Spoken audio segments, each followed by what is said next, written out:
হিমালয়ের পাদদেশ থেকে বঙ্গোপসাগরের নোনা জল, মাঝখানে ছড়িয়ে আছে এমন এক রহস্য যা কোনো ইতিহাসবিদ আজ পর্যন্ত সমাধান করতে পারেননি।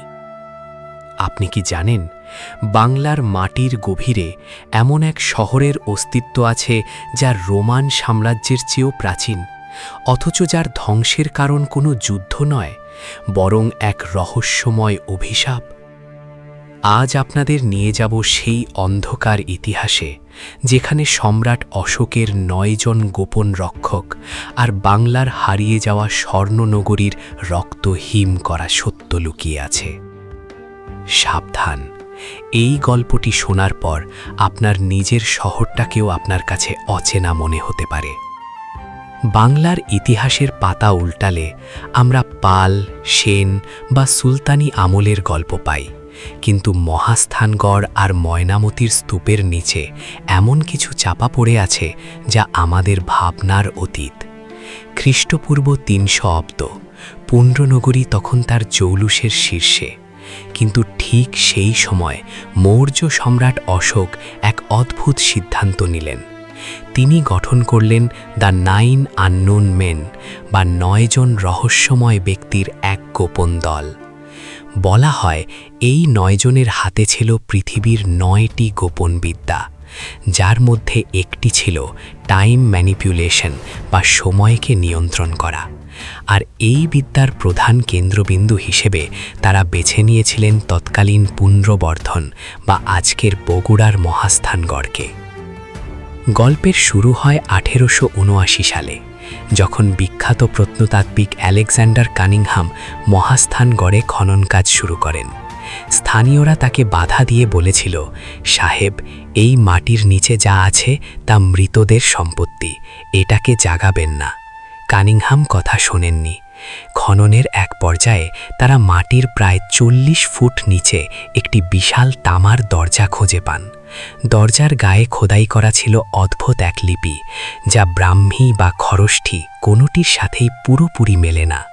কানিংহামের ডায়েরিতে লেখা ছিল, সেই দরজা থেকে এক ধরনের মৃদু নীল আলো নির্গত হচ্ছিল এবং তার সাথে থাকা শ্রমিকেরা হঠাৎ করেই দিকভ্রান্ত হয়ে একে অপরকে আক্রমণ করতে শুরু করে।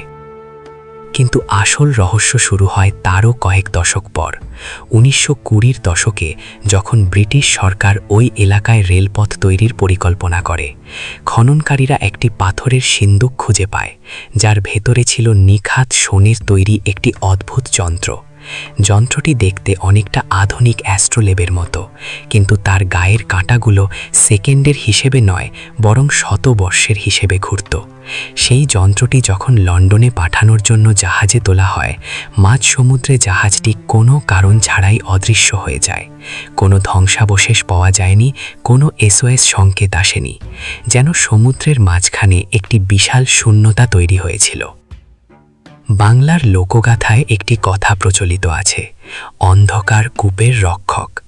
মহাস্থানগড়ের উত্তর পূর্ব কোণে একটি প্রাচীন কুয়া আছে, যাকে স্থানীয়রা জিয়ত কুণ্ড বা জীবন কুণ্ড বলে।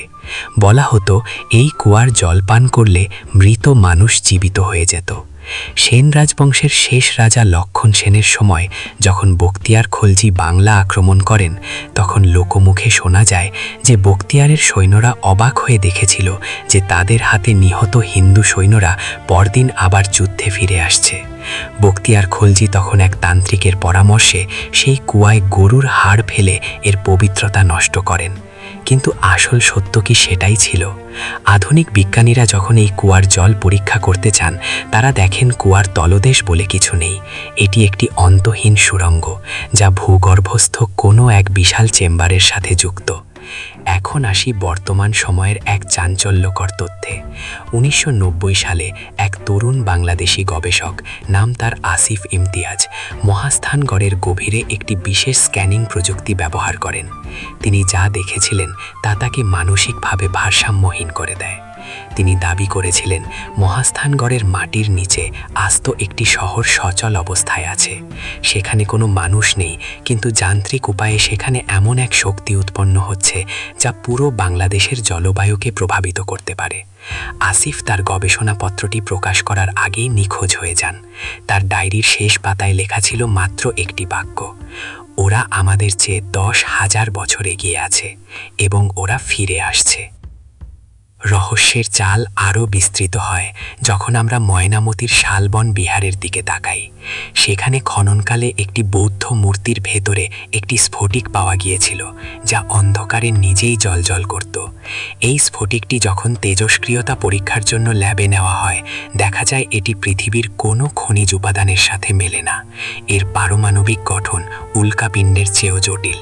প্রাচীন লিপিবিদদের মতে পাল রাজারা এই স্ফটিককে আকাশের চোখ বলতেন। এটি দিয়ে নাকি ভবিষ্যতের দুর্যোগ সম্পর্কে জানা যেত। 11শো শতাব্দীতে যখন পাল সাম্রাজ্যের পতন হয়, তখন এই স্ফটিকটি বিহারের মাটির নিচে অত্যন্ত গোপনে পুঁতে রাখা হয়েছিল। বাংলাদেশের এই রহস্যময় ঘটনাগুলোর পেছনে কি কোনো যোগসূত্র আছে? যদি আমরা মানচিত্রের দিকে তাকাই, মহাস্থানগড়, ময়নামতি আর পাহাড়পুর, এই তিনটি স্থান একটি নিখুঁত ত্রিভুজ গঠন করে। প্রত্নতাত্ত্বিক পরিভাষায় একে বলা হয় এনার্জি ট্রায়াঙ্গল।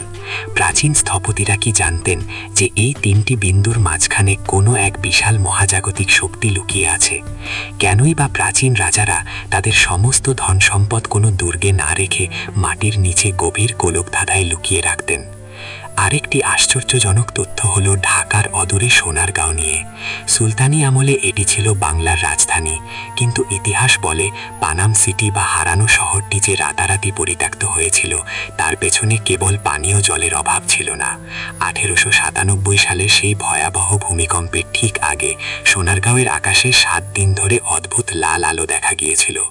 ব্রিটিশ গ্যাজেটিয়ারে লেখা আছে, শহরের ধনী ব্যবসায়ীরা তাদের সমস্ত সিন্দুক ফেলে প্রাণ ভয়ে পালিয়েছিলেন। তারা কি দেখে ভয় পেয়েছিলেন? তাদের রেখে যাওয়া বাড়িগুলোর দেয়ালে আজও এমন কিছু চিহ্ন পাওয়া যায় যা কোনো তান্ত্রিক নকশার মতো মনে হয়। অনেকেই মনে করেন পানাম সিটি ছিল মূলত একটি গেটওয়ে বা প্রবেশদ্বার, যা দিয়ে অন্য কোনো জগতের সাথে যোগাযোগ করা হতো। বাংলার রহস্য কেবল স্থাবর স্থাপত্যে সীমাবদ্ধ নয়। সুন্দরবনের গহীনে এমন কিছু যাযাবর উপজাতি আছে যারা দাবি করে তারা এমন এক অমর রাজার পূজা করে যার বয়স 500 বছর। তারা বলে সুন্দরবনের নোনা জলের নিচে একটি কাচের প্রাসাদ আছে, যেখানে সেই রাজা বাস করেন। প্রতি 100 বছর পর পর সমুদ্রের গভীর থেকে এক বিশাল গর্জন শোনা যায়, যাকে জেলেরা বারিসাল গানস বলে চিনে এসেছে কয়েক শতাব্দী ধরে। বিজ্ঞানীরা এই শব্দের পেছনে বায়ুমণ্ডলীয় চাপ বা গ্যাস উৎকিরণের কথা বললেও স্থানীয়রা জানে এটি আসলে সেই ভূগর্ভস্থ শহরের প্রবেশদ্বার খোলার শব্দ। আমাদের এই বাংলাদেশে কত শত রহস্য যে মাটির নিচে, জলের নিচে আর বনের অন্ধকারে লুকিয়ে আছে, তার কোনো ইয়ত্তা নেই। আমরা যখন আধুনিক সভ্যতায় নিজেদের খুব উন্নত মনে করি, তখন হয়তো আমাদের পায়ের নিচেই কোনো এক প্রাচীন সভ্যতা আমাদের দিকে তাকিয়ে আসছে। মহাস্থানগড়ের সেই তামার দরজা, সোনারগাঁওয়ের পরিত্যক্ত পানাম সিটি কিংবা সুন্দরবনের সেই বারিশালের গান, সবই ইঙ্গিত দেয় যে আমরা এক বিশাল গোলকধাঁধার ছোট একটি অংশ মাত্র। গল্পটি এখানেই শেষ নয়, বরং এখান থেকেই শুরু হতে পারে আপনার নতুন এক যাত্রা। পরের বার যখন আপনি মহাস্থানগড়ের ভাঙা দেওয়ালের ওপর দিয়ে হাঁটবেন কিংবা শালবন বিহারের স্তব্ধতায় কান পাতবেন, হয়তো আপনিও শুনতে পাবেন সেই ফিসফিসানি।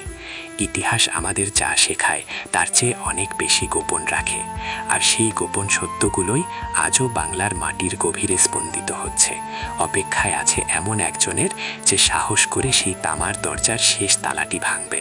কিন্তু মনে রাখবেন, সব সত্য জানার জন্য নয়, কিছু রহস্য বরং রহস্য থাকলেই পৃথিবীটা টিকে থাকে।